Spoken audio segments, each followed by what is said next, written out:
Olá, gente, sejam muito bem-vindos. Mais um encontro com a palavra, mais um dia que o nosso clube de leitura se reúne e hoje é o dia de número 339 do nosso plano.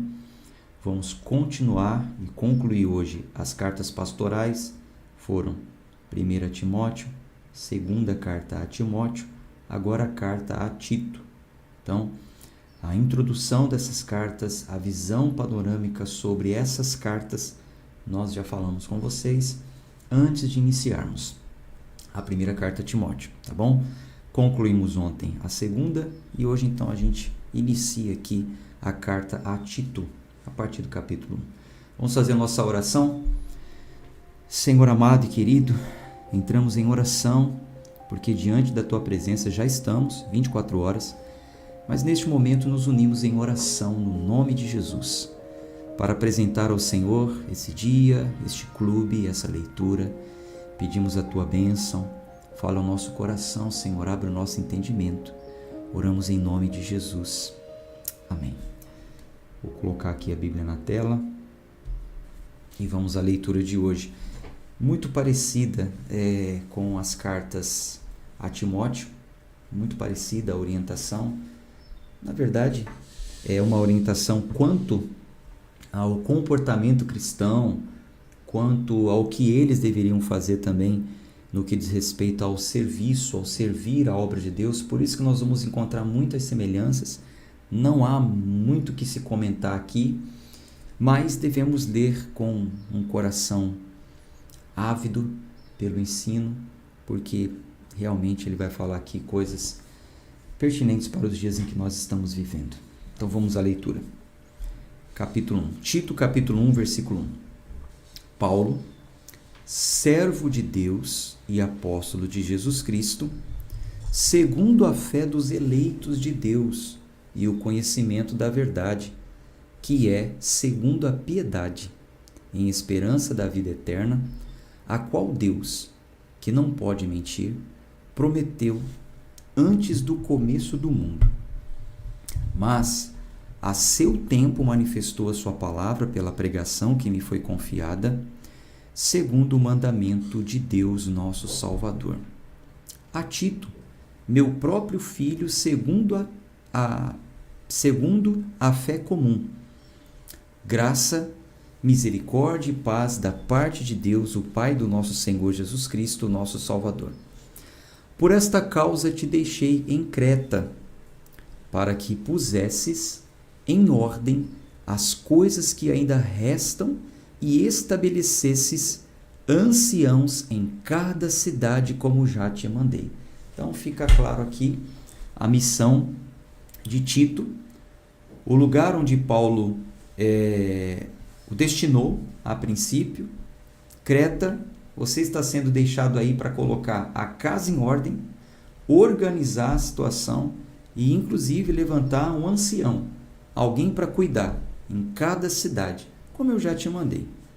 Aquele que for irrepreensível, marido de uma só esposa, tendo filhos crentes, não acusados de libertinagem ou rebeldia, porque o bispo deve ser irrepreensível, como administrador de Deus, e não soberbo, nem iracundo, nem dado ao vinho, nem espancador, nem cobiçoso de lucro desonesto, mas amante da hospitalidade, amante dos bons, sóbrio, justo, santo, temperante, retendo firme a palavra que lhe foi ensinada, para que seja capaz, olha isso, olha esse versículo, retendo firme a fiel palavra que lhe foi ensinada, para que seja capaz, pela sã doutrina, tanto de admoestar, como de convencer os contradizentes. Então, ser fiel à palavra e à sã doutrina, para que possa admoestar, e também convencer os contradizentes, aqueles que estavam falando outra coisa. Porque há muitos desordenados, faladores e enganadores vãos, principalmente os da circuncisão, lei. Então há muitos que são desordenados, faladores, enganadores, vãos, principalmente os da circuncisão, aos quais convém tapar a boca, que destroem casas inteiras, ensinando coisas que não convêm, por causa da ganância do lucro. Gente, veja se isso não é também para os dias de hoje. Paulo está dizendo que muitos estavam ensinando coisas erradas e que convinha tapar a boca desses. Como? Não é que vai, né, através da violência. Não. Ele disse: seja firme e a fiel palavra que lhe foi ensinada, para que você seja capaz, através da doutrina, de admoestar e de convencer os contradizentes. Então, que você tenha um conhecimento tal que quando você falar, você calhe a boca de quem está falando outra coisa.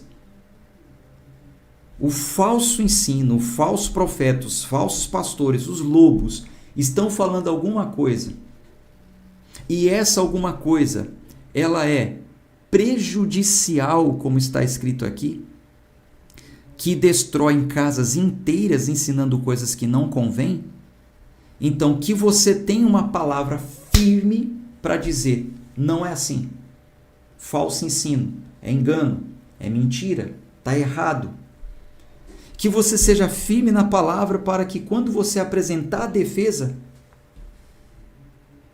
ninguém tenha nada para falar mais. Vai falar o quê?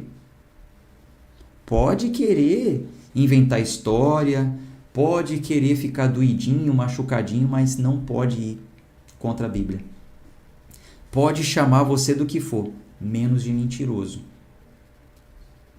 Vou abrir um parênteses aqui. 50,2 mil visualizações. É o vídeo que mais deu visualizações na minha rede social dos últimos tempos. Desde que abri essa rede social até hoje. O segundo é esse aqui, ó, que está do lado. E o que esse vídeo aqui fala? Esse vídeo aqui fala sobre o dízimo. A pessoa fez uma pergunta. É verdade que tenho que tirar 10% de tudo que ganho porque o altar não toma, mas devolve? E eu começo o vídeo falando: é mentira. Então isso repercutiu, deu, deixa eu ver aqui, 338 comentários até agora, 513 seguidores, pessoas passaram a me seguir após esse vídeo, está sendo espalhado aí pela internet. Mas por quê? Deixa eu colocar a Bíblia aqui. Porque a pessoa está perguntando: é verdade que se eu colocar 10% no altar, o altar não toma, mas me devolve? Isso é mentira. Isso é mentira. E qual foi a minha defesa? Não existe mais templo. Se não existe templo, não existe altar. Aí pronto, aí tem muita gente que não vai até o final, não vê a explicação completa e já começa a crítica, o preconceito. É heresia. Como pode dizer que não existe templo? Aí eu explico na legenda e nos comentários. Não existe templo com autoridade sacerdotal. Templo hoje somos nós. Nós somos o templo do Espírito Santo. Não tem mais o templo de Salomão. Foi destruído.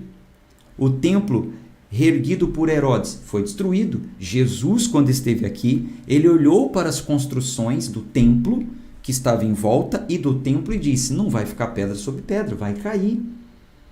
70 anos depois dessa profecia de Jesus, houve o ataque romano e destruiu o templo. E até hoje o templo não foi reerguido. Então, se não existe templo, não existe altar. Não tem mais aquele altar que as pessoas levavam sacrifícios. Não tem. Só que, eu falo no vídeo, eu não sou contra o princípio do dízimo. O ato da generosidade cristã fazer parte da igreja. Eu não sou contra isso. Claro que não. E aí, alguns vão lá no comentário e querem defender. Ah, mas Abraão deu o dízimo. Aí eu vou com a palavra. Mas a palavra diz assim: ele não deu para trocar toma 10% no altar e eu quero muito mais. Negativo. Abraão deu o dízimo por princípio. Ele voltou de uma guerra, como a gente já falou nesse ano. E por gratidão ele devolveu o dízimo. É diferente de querer colocar num suposto altar como se fosse um ponto de barganha. Como se fosse um joguinho, igual hoje está tendo os joguinhos aí de azar, né, na internet. O joguinho do tigre, o joguinho disso, o joguinho daquilo. Você coloca tanto e tenta a sorte que você vai receber mais. Não, o altar não é para isso. Hoje o altar é a cruz de Cristo. É sacrifício, é renunciar à própria vida e segui-lo. E, claro, praticar a generosidade cristã. Então, assim, quando a gente tem o conhecimento bíblico, o apóstolo está falando que a sua palavra cale a boca de quem está enganando pessoas. E, inclusive, olha aqui, ó, lê o versículo comigo. Aos quais convém tapar a boca, que destroem casas inteiras, ensinando coisas que não convêm, por causa da ganância do lucro.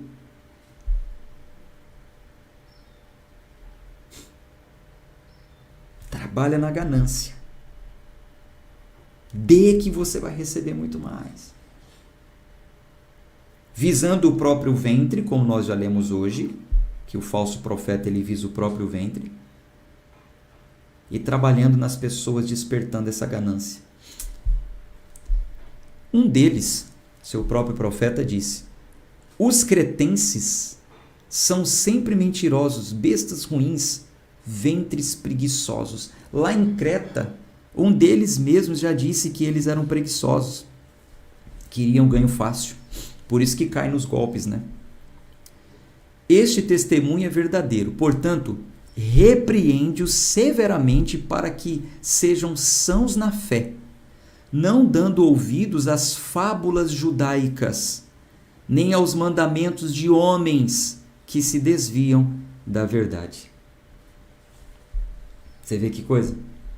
Não fica dando ouvido às fábulas judaicas, os princípios judaizantes, as historinhas que pegam, né? Às vezes pegam histórias puramente bíblicas, não desprezamos a escritura de forma alguma, mas aí pegam histórias, destroem histórias, porque Abraão fez isso, porque Gideão fez aquilo, porque Abraão que a gente já leu lá em Romanos. Paulo pergunta: o que diremos sobre Abraão? O que ele conquistou através das obras? Nada, porque se fosse através das obras, ele teria de se gloriar, mas Abraão creu em Deus e isso lhe foi imputado para a justiça. Porque ele creu, não porque ele fez nada.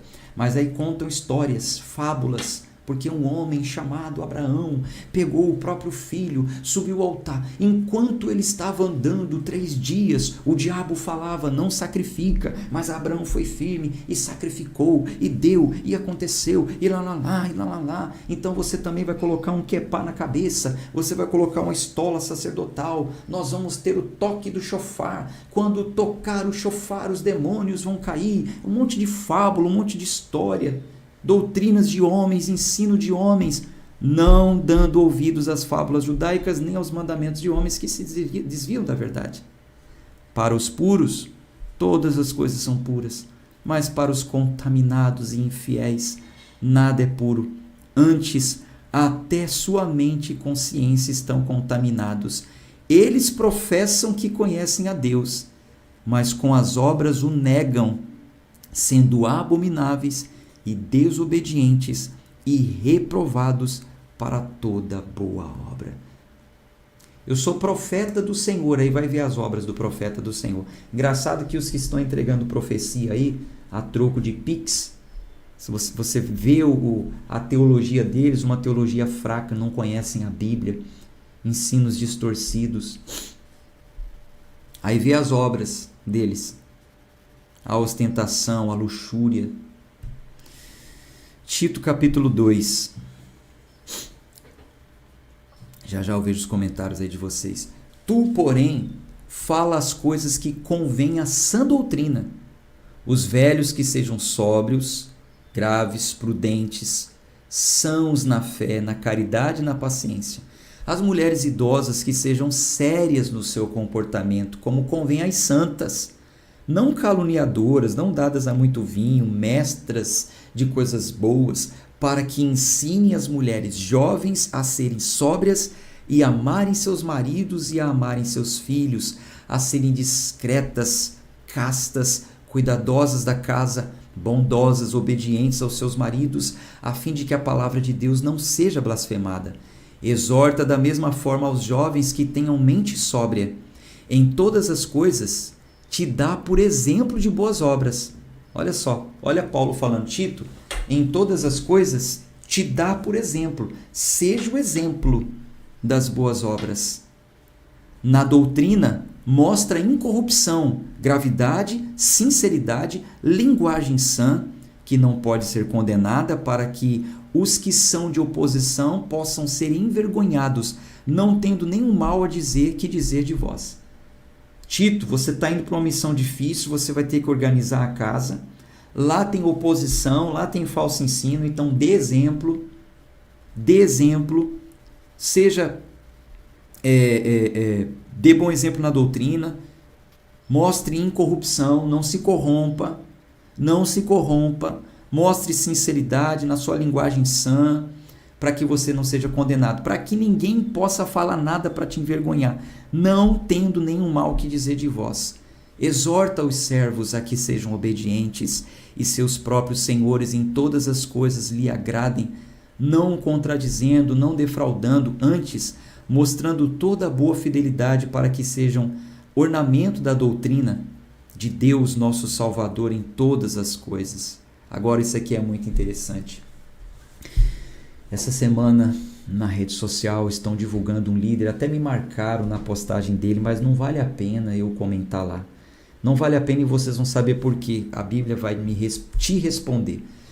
Por que não vale a pena eu comentar lá, né? Eu falo na minha rede social. Vamos ler, você vai saber. Então tem um vídeo de um falso líder, um grande líder religioso, muito reconhecido, falando mal da doutrina da graça. Falando, olha, você está ouvindo sobre a doutrina da graça. É um ensino diabólico. Misericórdia. Porque os que pregam a doutrina da graça pregam que você não precisa fazer nada. Uma vez salvo, você pode viver uma vida de pecado que no final você vai ser salvo do mesmo jeito. É tudo pela graça, Jesus já fez tudo, você não precisa fazer nada. Você não tem que fazer esforço nenhum.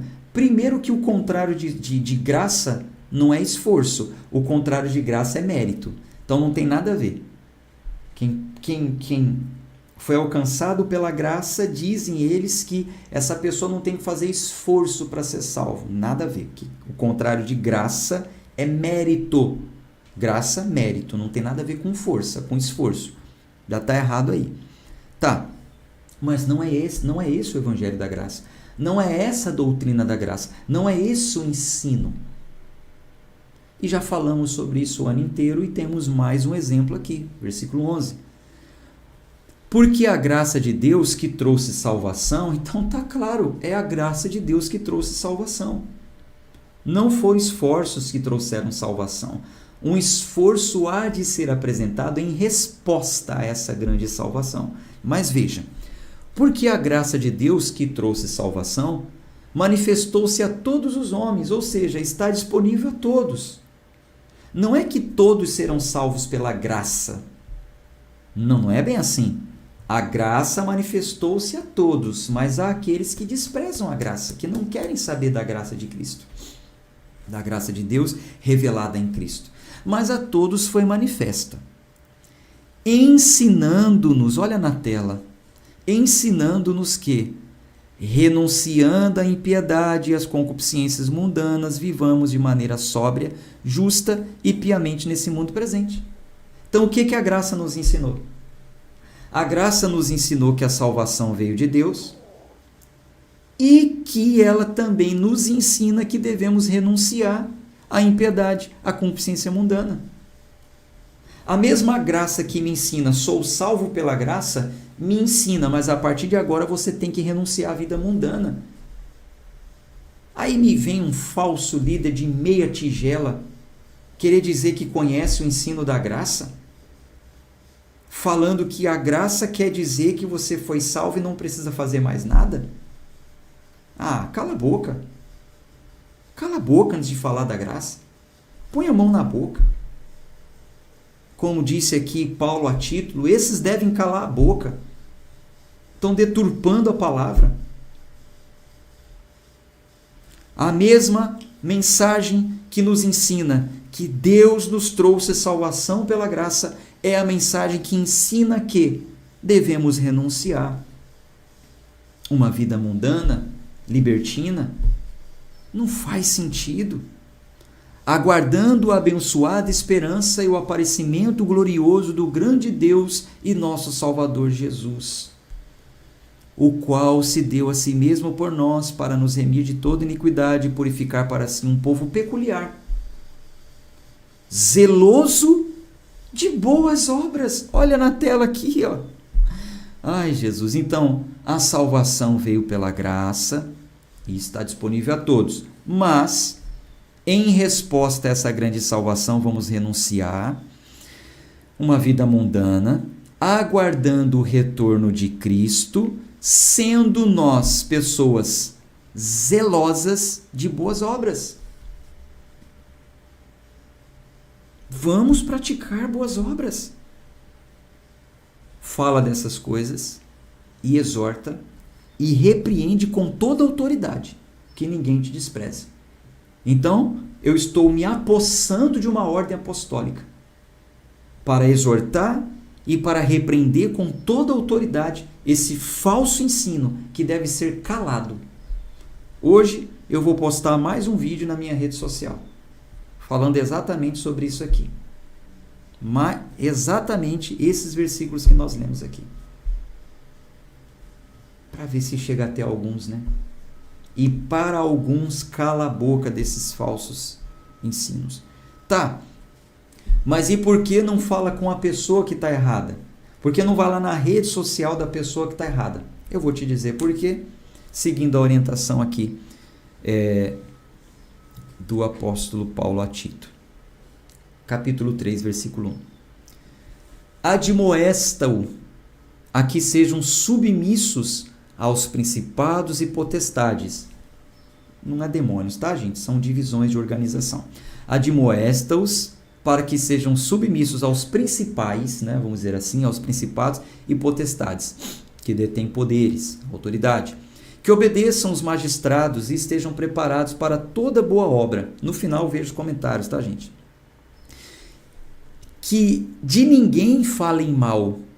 Não sejam contenciosos, mas bondosos, mostrando toda mansidão para com todos os homens. Porque também nós éramos, noutro tempo, tolos, desobedientes, enganadores, servindo a várias concupiscências e prazeres, vivendo em malícia, inveja, odiosos e odiando uns aos outros. Mas, quando a benignidade e o amor de Deus, nosso Salvador, para com os homens apareceu, leia. Então, nós éramos assim também. Mas a benignidade, o amor de Deus, a graça do nosso Senhor apareceu a nós, leia, não pelas obras de justiça que houvéssemos feito, mas segundo a sua misericórdia, que nos salvou pela lavagem da regeneração e da renovação do Espírito Santo. Não pelas obras de justiça que houvéssemos feito. A porta continua estreita? Continua, mas não para entrar, para caminhar. Porta e caminho. O texto fala sobre porta e caminho. Porta e caminho. A porta é larga e espaçoso é o caminho que leva à perdição. A porta é estreita e apertado o caminho que leva à salvação. Porta estreita se chama Jesus Cristo. É crer, é fé no Salvador. E o caminho? Apertado, meu irmão. O caminho é apertado. Vai ter renúncia. Vai ter sacrifício da própria vontade. Não vai ter a facilidade de pegar um dinheirinho da sua gaveta, colocar no suposto altar e ter tudo o que quer. Negativo. Esse é o caminho espaçoso. É muito cômodo, é muito fácil. Estou passando por um sofrimento, por uma tribulação. Não aceito. Está repreendido, está amarrado. Sangue de Jesus tem poder. Vou fazer uma campanha de sacrifício, pôr no altar para esse sofrimento acabar. Ah, é? E a cruz não carrega mais não? E a renúncia? E o crer em Cristo? E o confiar na vontade soberana? E a vida com contentamento? Senhor, tu sabes o que é melhor para mim. Te apresento minha petição. Estou passando por isso, isso, isso e isso. Contudo, seja feita a tua vontade. Se ache eu graça, misericórdia, mercê diante de ti, derrame essa graça sobre a minha vida. Me dê um livramento, me dê uma cura. Contudo, seja feita a tua vontade. Mas não, o caminho é espaçoso por aí. O caminho, é um altarzão carregado de benefícios. Venham, o que vocês quiserem tem. O caminho, espaçoso. Não, esse leva à perdição. Esse leva à perdição. Não pelas obras de justiça que houvéssemos feito, mas segundo a misericórdia que nos salvou pela lavagem da regeneração, da renovação do Espírito Santo, que abundantemente Ele derramou sobre nós, por Jesus Cristo, nosso Salvador. Para que, sendo justificados por sua graça, sejamos feitos herdeiros, segundo a esperança da vida eterna. Esta é uma palavra fiel, e estas coisas quero que deveras afirmes constantemente, para que os que creem em Deus procurem manter as boas obras. Estas coisas são boas e proveitosas aos homens. Mantenham as boas obras.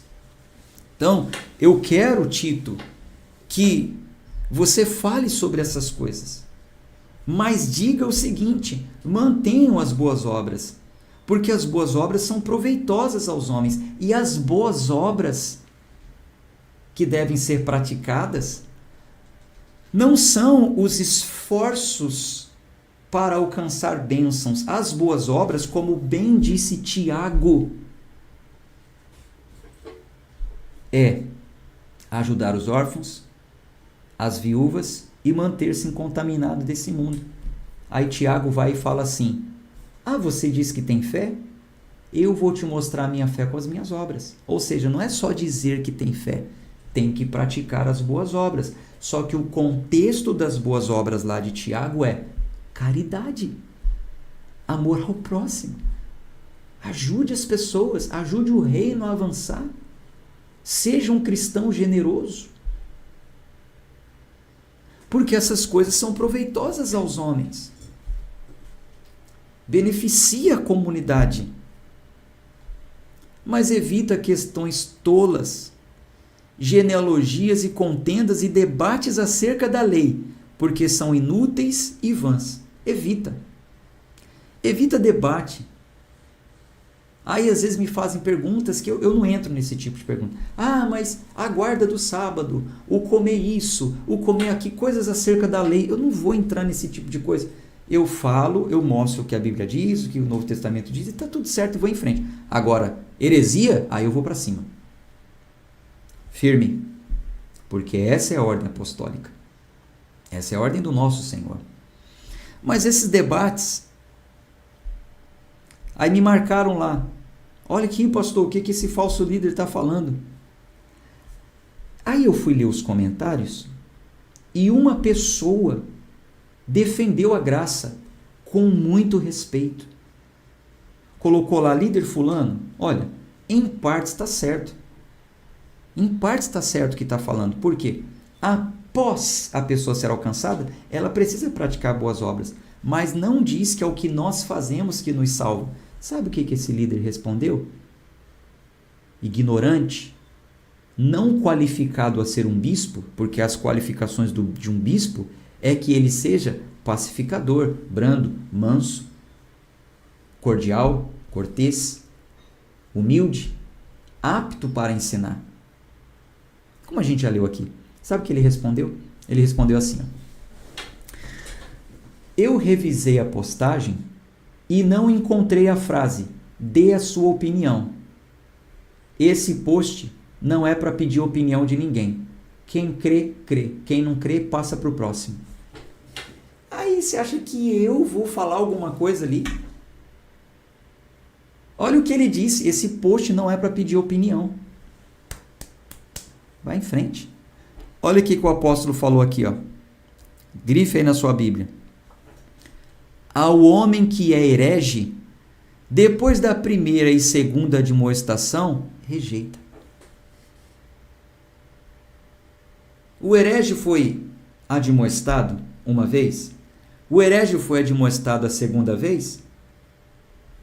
Rejeita. Não quer.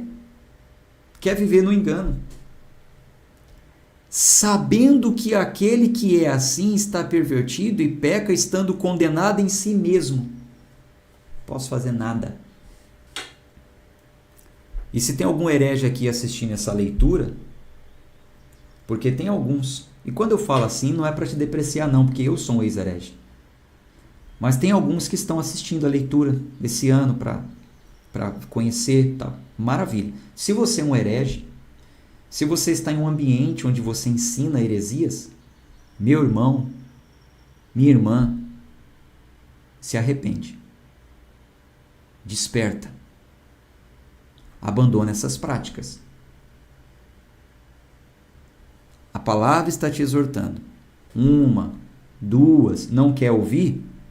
Rejeita, sabendo que aquele que é assim está pervertido e peca, estando condenado em si mesmo.